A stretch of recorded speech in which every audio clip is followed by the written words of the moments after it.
আসসালামু আলাইকুম রহমতুল্লাহ বারাকাতু। মায়া মুক্তি কিচেনে পুনরায় তৈরি করা হয়েছে জলপাইয়ের আচার,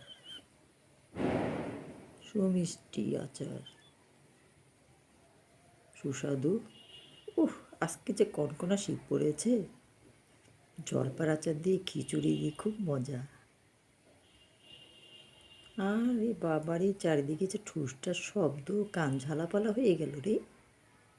একটু খেয়াল করে না আশেপাশে বাড়িতে যে সিরিয়াস রোগীরা আছে, কোনো ভ্রুক্ষেপ নেই। যার মনে যা চাচ্ছে ঠুস ঠুস ঠুস ঠুস করে ফুটাচ্ছে। কে বারণ করে, কার কথা কে শোনে? কোনো আইন কানুন কেউই মানলে তো আজকে সোনার দেশই হতো। দেশপ্রেমিকের অভাব আছে এখানে। হায়, দেশপ্রেমিকের অভাব।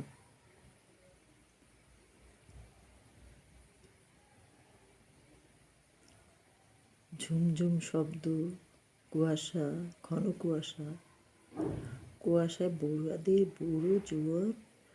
জোয়ানদের কোনো সমস্যা নেই, কিন্তু বুড়ো আর বাচ্চাদের জন্য খুবই কষ্ট।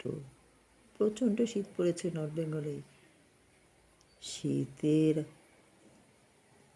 কারণে আগুন পোয়াতে গিয়ে কাপড় চোপড় লেগে পুড়ে মারাও গেল কয়জন।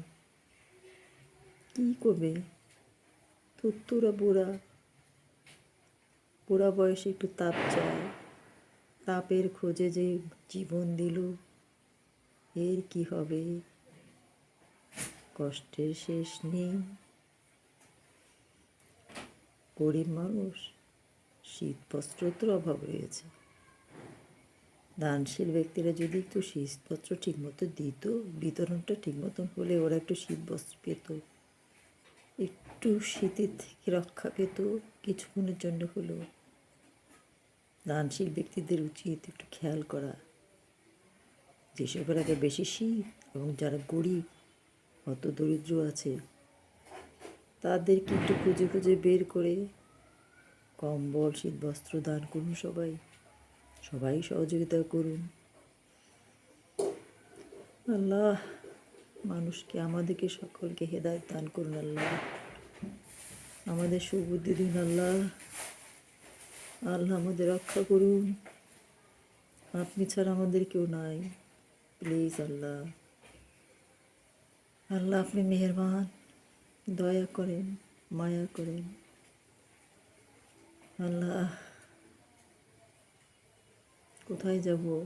কোনো জায়গা নেই, আপনার দুয়ার ছাড়া কোথায় যাব? আর ইয়া রাসূলুল্লাহ,